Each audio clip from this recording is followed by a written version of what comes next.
Welcome to the Clear to Close podcast with our hosts, local mortgage expert Ryan Bolton and Carson Jones, owner of Team Honey with Red Rock Real Estate. Ryan and Carson have the questions and answers, tips and tricks, do's and don'ts, and expert guests to help explain all the steps needed to buy or sell real estate. And now it's time for the Clear to Close podcast. Hello, everyone. Welcome to the first show of 2024. So I thought it'd be great to bring in a local expert, Jared Plewe. He's with Infinity Title here in St. George. And I wanted to recap some of the things that happened in 2023 and maybe give you some predictions on where we feel the market's going to go here in Southern Utah for the coming year, maybe the next few years. So, Jared, I really appreciate you came on the show. Got probably one of our most viewed shows last year. Yeah, everybody loved Jared Plewe. Yeah. So wanted to bring him back. He's one of the experts here in town. Infinity Title, one of my preferred title companies. So I want to kind of dive into some interesting numbers. And to me, a lot of the numbers that we thought were going to happen just didn't. You know, there's all doom and gloom for 2023 that just didn't happen as much as we thought. So, but we were talking on the golf course the other day, and it was really interesting, some of the numbers that you wanted to bring up. So let's dive right into some of our stats here, some of our slides, and jump into some of the market data for Washington County, Southern Utah. Yeah, so, people ask me, hey, how was your year? And it's like, well, I don't know. It's relative, right? Like it depends on what I'm comparing it to. Right. If I'm comparing it to 2022, 21, 20, it was kind of a crappy year.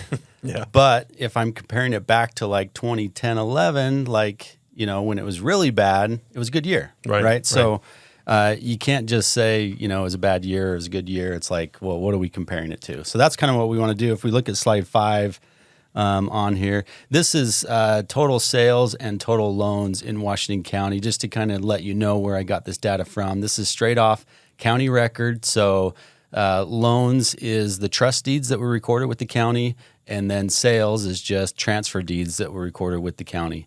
So this isn't necessarily what's coming from the Board of Realtors or anything like that. It's just straight off county record. So if you look at that, so 8,000 last year, number of loans was 8,000, just over 8,000. So in the peak back in 2021, it was 21,000. So that's a little bit of a drop. Less than half the number of loans were closed in 2023 versus 2021. If you look at sales, it was 11,214 last year, which is way down. If you want to compare it to a previous year, it's right around 2016. So if we look at back to 2015, 2016, that's really the level of production is what you can compare it to. And if I go back in my mind to those years, 2015, 2016, I was super thrilled with the level of production that we had. I mean, we were coming off of 11, 10, 11, 12. Things were getting better and better. In all respects, 2015, 2016 was fabulous. It was a great year. But if we're comparing it to the last few years, it was a terrible year, right? Yeah, that's a really good perspective, because we see all this doom and gloom and all these record-breaking type things, and then you realize, well, really, no, it's going back to kind of before that COVID spike up of just interest rates being really low and people relocating out of different areas. And you see that I saw reports that a lot of that was refinance business, way more those deeds of trust and stuff like that were being recorded. It was just a lot of refi business that we did. In fact, I saw a report that we did the equivalent of like 5 years worth of refis in 18 months. So it just shows how much that was just scrunched down to that particular time frame, and that kind of stopped as rates moved up. So refis have been a big reason why the volume in the deeds of trust probably have dropped off like crazy. Refis have just disappeared. Yeah. Because we did so many of them in a short window, it got rid of the need for refis over the last 24 months. Yeah. Yeah. And rest assured, refis will come back. I mean, everybody that got a loan in the last year to 2 years is sitting on a pretty high interest rate, relatively high interest rate. Right. And so as soon as rates get below that, like, 6 in the 5s, all those people are going to want to refinance. So that's great. Let's pull up slide number 7. That brings up one of the slides that I have here. I think it's number 7. Now let's go to number 6. Sorry. There it is. Okay. So this is a report here that we had from FHFA, which is the governing body over most of the mortgage loans that are out there. And you can see on the slide here, 80%, 78.7% of mortgage loans are under 5%. If you throw in up to 6%, it's almost 90% of all loans out there. So anybody over or under 6 isn't going to refi because rates were 7, kind of pushing 8%. Yeah. So you saw this lull of nobody wanting to sell because they couldn't replace their interest rate, but nobody needed to refi. They took advantage of the refinance by getting the rates somewhere in that 3 to 4 range is what most people ended up getting. So I found this slide to find that pretty interesting. That's nationwide. That's a lot of refinance business kind of crammed into a very short window. And then as soon as rates kind of went back to what we would consider normal over the last 70 years, refis just plummeted. They just absolutely went away. Yeah. And by the way, that stat, that graph isn't just affecting refinances. That's affecting sales as well. Right. Because all of those people that are sitting on 3, 4, 5%, they're in a position where they want to make a change. Like they want a bigger house, they want a smaller house, they want to live in that neighborhood versus this neighborhood. They want to change, but they're saying to themselves, I'm not giving up this 3% interest rate. I'm sitting on it. I'm going to wait it out. And so there's a lot of pocket listings, not necessarily pocket listings, but potential listings that are out there that those sellers are just waiting for that magic rate. And everybody's rate's different, but they're waiting for that magic rate when they're going to pull the trigger and actually put their house up on the market. So the rates had the effect of helping with inflation and kind of letting supply catch up. But then all of a sudden supply didn't really, demand might have slowed a little bit, but supply also kind of went down almost equally. So that's what you're seeing in the buzzword now. Like last year was crash, crash, crash. Now I keep hearing the word reverse crash, where basically as soon as the rates do drop, there's going to be a lot of buyers that are going to show up and there won't be the inventory to catch up to it. So that's the idea. Some of the things the Fed's trying to do is just stabilize things, let things kind of catch up. So hopefully we'll see that more and more through 2024. Then you have an election year, which is always a lot of uncertainty, a lot of just wait and see what happens with that. So I think you're going to see a little more of that through this year. And probably 2025, you'll see both inventory and demand get more in sync. They're still just kind of out of whack. They're closer than where we need them to be, but you can still, like you said, you're going to have a lot of people that want to sell that can't. They can't replace their interest rate, and the home price is still way more than what they're into their home. So it's going to be an interesting wait and see kind of year, I think. But the good news is we are off the highs. We got the rates that were getting pretty close to 8% in October of last year. We're now down into less than the 70-year average. So we're right about, I think, where it's going to stabilize for the foreseeable future. Yeah. I think what's hard, if we want to look at slide 1, I think what's hard, if I'm coming from the perspective of a real estate agent, and I said that, the level of production or the number of sales that happened last year was comparable to 2016.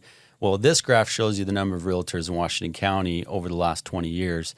And you can see if we go back to 2016, it was right around 850 agents. Now we're up to 1980. So we have more than 1,000 more real estate agents in our market that are fighting over the same amount of deals that we had back in 2016. And then if you look at slide number 2, this takes that into account. So this is sales per realtor, and this is going back 20 years ago. So if we go back to 2005, if you were in the industry in 2005, like things were really good. Well, if you were a real estate agent, things were really good because there were a ton of deals happening and not a lot of competition for them.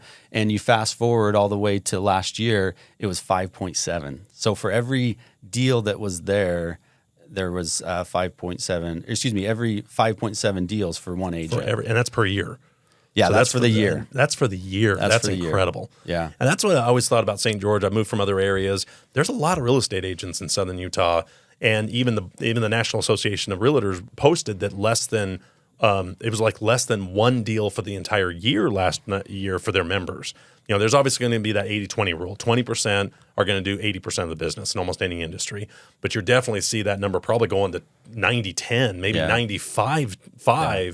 There's just a huge amount of people that are part-time, retire, kind of do 1 or 2 deals a year, for family and stuff like that, that aren't doing the major volume that we're seeing out there. But that's an interesting stat. We're seeing a lot of licensed loan officers not renewing as well. You're definitely seeing, whether it was 08 or now this one, it's kind of a shrinking down of the part-timers or people that really don't do this full-time as a career because there is just less fish in the sea, especially on the refi side. If you were living on refis, which a lot of loan officers did, and they just disappeared, and you don't have any relationships or have that purchase business, you're living pretty thin for sure. Yeah, I looked at the real estate production according to the Board of Realtors, local Board of Realtors, and as I showed in that one, there was 1,980 agents. Well, there were only 1,500 agents that did a deal. So we're talking 400 agents, 400 plus agents that didn't even do one deal in 2023. And then there's another 500 or so that only did one deal. And so that takes out 1,000 agents. So half of the agents that did one or less. One or less. Wow. And then you look at another probably 500 or so did 3 or less. So that 80-20 rule, yeah, it's probably more like 90-10.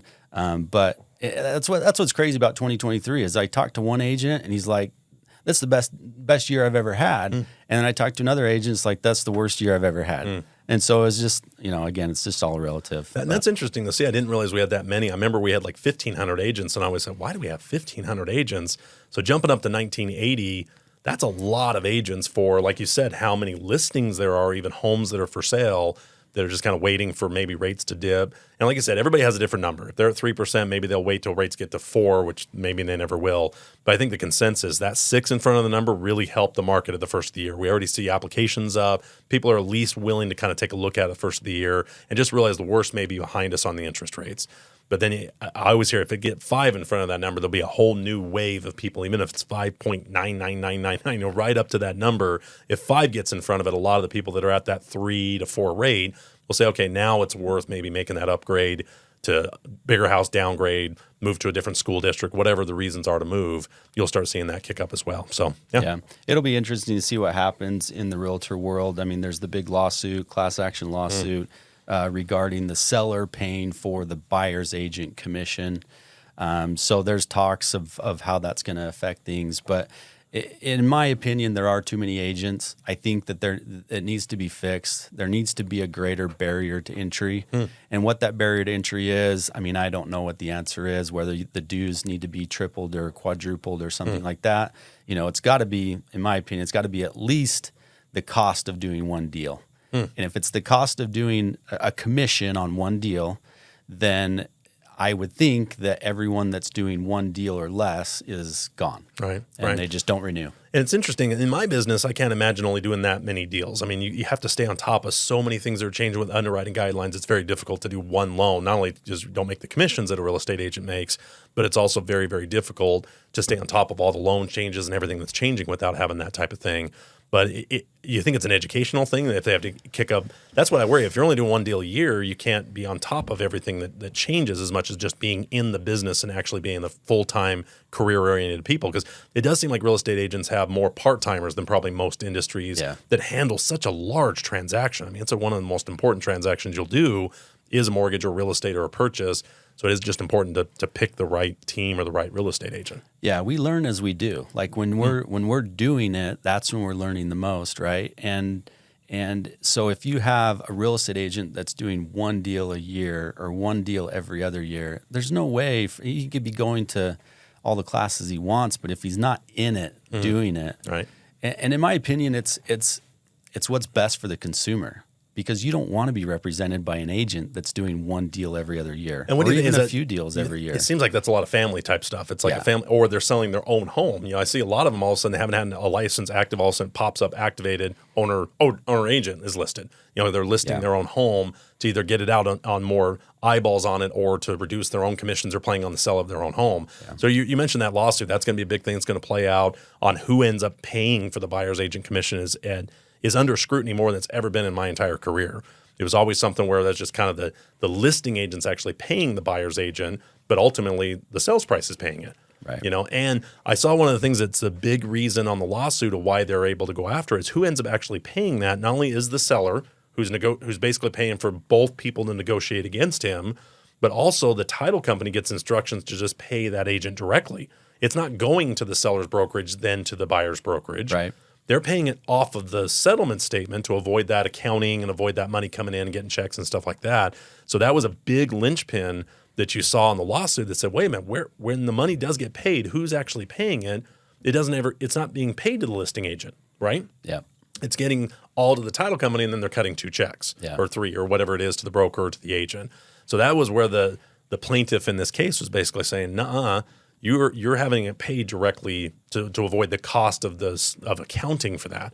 And that's what they've been able to use around the country. So you're starting to see a lot more brokerages saying, whoa, get all the money to us, then we'll pay the buyer's agent just to make sure that doesn't become an issue on all the other states. So you might see that in the title world. You won't see it where it's Remax and Keller, or, the two different brokerages, now it'll all go to the seller or the listing agent, then the listing agent's the one that's actually going to be due.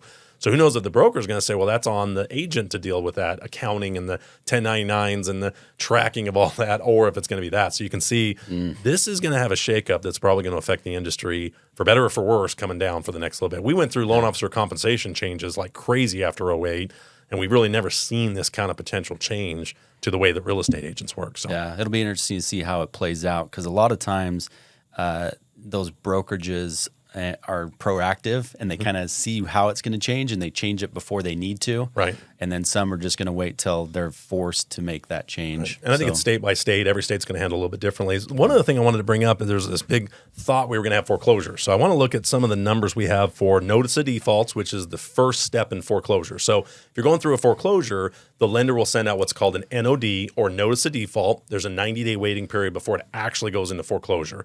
And a lot of times loans are resolved or sold or something before it goes clear to foreclosure. But the first step of knowing if there's a wave of these foreclosures is those notice of defaults. So let's jump to slide, I think it's number three? Let's jump to number 3.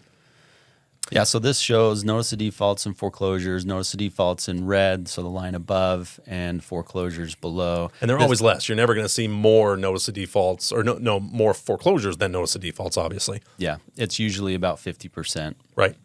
Yeah. So you can see that curve, and it got really bad in 2008. That's probably the worst we've ever seen, or hopefully ever will. Oh, yeah. But you can see how much it's not gone up like everybody thought. Now, some of it was COVID. Restrictions didn't even let lenders foreclose, but really there wasn't this uptick in defaults anyway, because people weren't late because they couldn't replace their payment because their rate was so low, or they couldn't replace the house like they could back in 2008 with cheaper prices or things like that. So here's the interesting thing about that graph is if you look at 2018 to 2019 in notice of defaults, that is a flat line. So in my opinion, without, because it didn't play out this way, but without COVID, I think that would have been the correction year. And I don't think it would have peaked anywhere near what we saw in 2008 or 9. It's like it wasn't going to be there. But we were seeing that notice of defaults and foreclosures were starting to come back a little bit. And that's when the cycle, I think, would have really happened was 2018, 2019, 2020 would have been more of a correction year. But instead we went the complete opposite direction. Right. And foreclosures basically went away. I mean, we've never seen foreclosures as low as they were. Right. Yeah, and that's the thing that also kind of hurt the home prices, because it was additional natural inventory. There's always going to be foreclosures. There's going to be people lose their job, pass away. Things are going to happen. That's a natural part of loaning, or a car, a home, whatever it is. There's going to be natural times where those loans are going to go bad or go south, whether it's on purpose, whether it's fraud, or whether it is just people pass away, people lose their jobs, they get injured on the job. Stuff happens. Yeah. They get cancer diagnosis. I mean, stuff happens. So to see it go that low to completely zero, sellers weren't selling, builders started slowing down. You could just see that there was this demand that just took over the supply chain. Yeah. And then rates were so low, there was just free money everywhere and everybody was just jumping all over it. Especially certain areas like Southern Utah, we absorbed so much of the demand because it is such a wonderful place to live. It got discovered, and it just have the regulation that California and Nevada and Arizona was having. It was kind of a safe haven for people that just were getting sick of some of the regulations as well. So it just popped on the map like it hasn't popped. You look at cycles in St. George, they're always about 15, 10-year like little bubbles. We saw a big one right before 2008, but the whole country did. We saw a really big one during COVID, more than we probably will see again. So the other one I thought, you sent me the chart before, I think it's number 4 here. This one I thought was really interesting. In fact, I misread it. I called you and said, hey, I think your chart's wrong. No, it's so not. Explain this one. Well, so, I tell people when we talk about the foreclosures that were happening last year where there really weren't any, and I would tell people, this is bad. Yeah. And they're like, what are you talking about? This isn't bad. This is good. Foreclosures are bad, and so that's good that we're not having any foreclosures. And I'm like, well, if you look on a micro level, yes, I feel for the families and the people that are getting foreclosed on. But on a macro level, if we look at it from a county perspective, we need to have foreclosure, just like you're saying. Like that represents a healthy market. When there's no foreclosures happening, there's an imbalance. There's a correction that needs to be made. And the important thing is the notice of default to foreclosure is still a 50% drop. So even the notice of defaults is that first step. It's not like every notice of default goes into foreclosure. Right. But it's inventory that gets forced in and helps with, like you said, keeping the market healthy. So this graph takes into account households. So in Washington County, that last graph we looked at, it showed the ups and downs of foreclosures over the last 30 years. Well, what about when we take into account the growth that we've experienced in Washington County? Because if that original graph was just showing, just taking into account foreclosures and the households that were in it, then it would be more of a straight line. But this one takes into account the households. And so that's number 5, right? Number 4. Or 4. Pop that back up just real quick again for us. So number 4. Yeah. So in 2008, you can't even tell that it's there because it was so low. So that was 1 in every 38 homes in 2008 went through foreclosure. That's incredible. That's the reverse of having a healthy market on the other end. That's too many foreclosures. Bad. Too many foreclosures. Way too many foreclosures. Right. And then you fast forward to 2022, and there were 1 in like 11,000 homes that got foreclosed. You can see, there's not that kind of spike. Whenever you see any kind of spike, there's always a reason behind that can be good or bad that's drawn from it. But you don't want to see those especially that rapid of an uptick. Right. There's always a correction. There's always something that'll try to balance that back to more of what's normal. So that's probably the most interesting chart I've seen in relation to 2008, because you always see 2008 just imploding and everything's been better. And this is kind of showing that reverse of what happens when you've got so little foreclosure activity to the actual population of homes out there. Yeah. And we as an industry will look at that too. And even the regulators in our business says if you don't have a certain number of foreclosures, your guidelines are too tight. You're saying no to too many people. You're not taking on enough risks to help credit be available. So there is that saying. It's interesting that you would say, okay, well, foreclosures are bad. Yeah, yes, they're bad on the people. They're bad in that person. But if you don't have enough of them, they're not adding to the inventory and they're not keeping prices where they're level because you have competition at a lower price. Foreclosures are going to sell cheaper than a brand new home. So it kind of keeps those prices from going crazy because it's other competition you didn't have.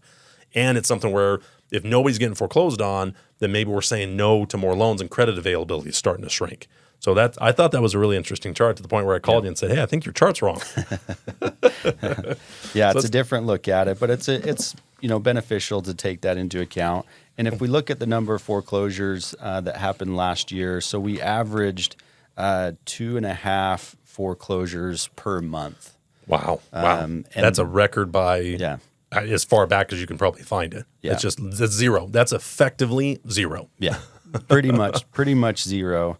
If you look at the average over the last 30 years, it's 25 per month. Wow. So 25 foreclosures per month is the average for Washington County over the last 30 years. Okay. And we were at 2.5. Wow. So we were well below it. And everybody's predicting this big crash and all this inventory and all this kind of stuff. And it's just a lot of it's doom and gloom. A lot of it's the media trying to jump on what's happening. And everybody said, well, if they raise the rates too much, the whole thing's going to crash. And the market's more resilient than we ever believe. The supply and demand plays way bigger of a role than the given rate or the foreclosure market. It really does. Yeah.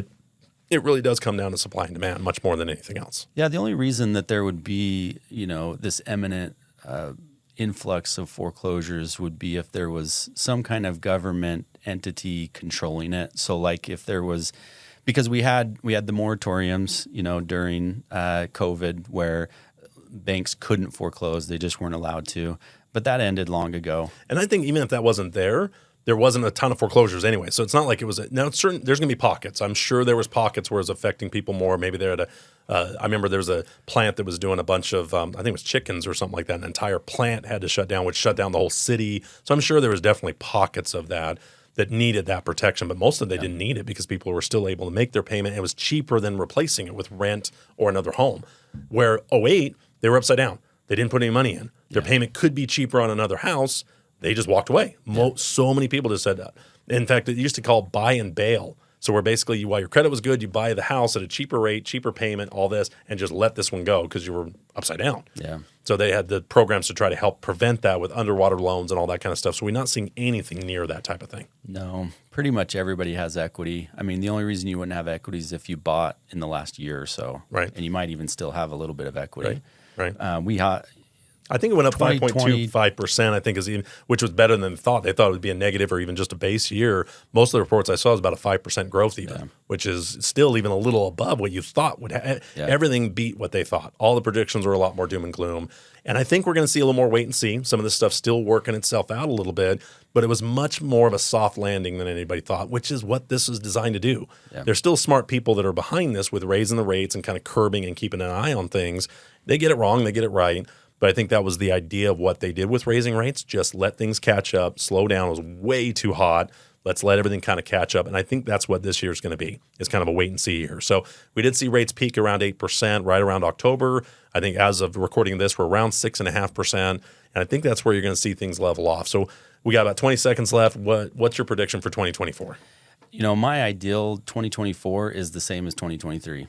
Maybe a little bit of an uptick, maybe a little bit better, but I'd be completely happy if we duplicated 2023. Great. This is Jared Plewe with Infinity Title. My name is Ryan Bolton. If you need help with a mortgage loan, give me a call. Check out my website at ryanbolton.com. This has been the Clear to Close podcast with Ryan Bolton and Carson Jones. Please submit your comments, questions, and topics for future episodes to cleartoclosepod@gmail.com. That's clear the number 2, closepod@gmail.com. Or find myhomeutah.com or ryanbolton.com. Please like, follow, and share. And until next time, this is the Clear to Close podcast. Views expressed do not necessarily reflect those of Patriot Home Mortgage or Team Honey with Red Rock Real Estate. License number NMLS 299717.